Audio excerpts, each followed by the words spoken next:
It is the stories of English, of course. That's what I'm talking about this evening. Not the story of English, which some of you may remember was the title of a television series 20 or more years ago.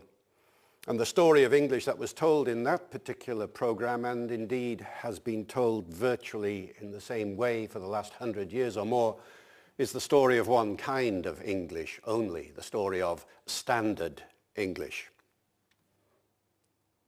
And dialects, the non-standard varieties of English, have been virtually neglected. And quite consciously so. Here's a quote to illustrate the point. H.C. Wilde, A Short History of English, book I cut my teeth on when I went to read English for the first time. Absolutely standard work. And this is what he says. When you open his book and look for dialects, you will find them there at the very back in the very last chapter, sort of tucked away at the end somewhere. Fortunately, says Wilde, at the present time, the great majority of the English dialects are of very little importance as representatives of English speech.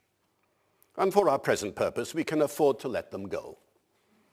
Except insofar as they throw light upon the growth of those forms of our language which are the main objects of our solicitude, namely the language of literature and received standard spoken English. Quaint and eccentric, he calls dialects. And those are two of the commonest adjectives for dialects in that particular period of our history. Oh, there's another little quote here. You'll love this one. He allows at one point that there may be sophisticated valleys of dialect use, saying, these certainly differ from the pure old dialect, but is it identical with the English heard in, let us say, in an Oxford or Cambridge common room or in an officer's mess? We should probably say that it was not, says Wilde.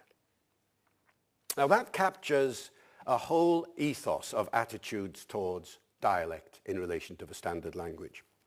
Standard English is proper English, is correct English. Dialect is inferior English, is low quality, is deficient in some way, to be judged against the criterion of the standard language.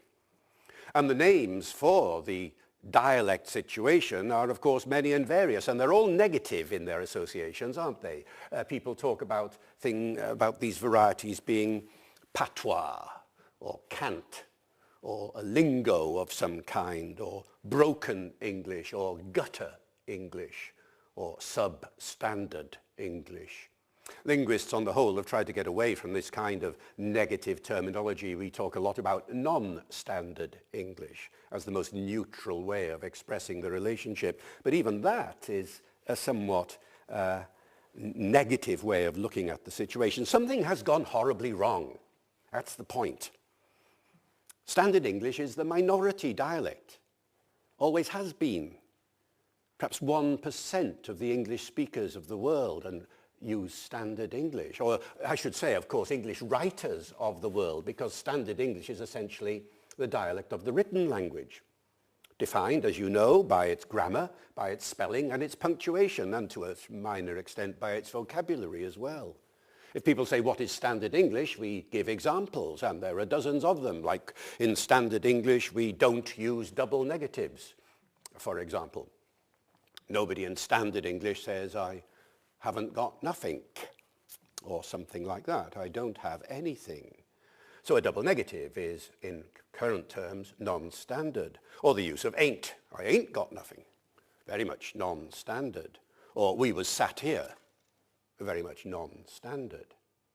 And then, of course, in spelling and in punctuation, there are lots and lots of examples of the standardization of the language. We have to spell correctly in order to use standard English well. We have to punctuate correctly insofar as it's possible in order to use standard English well.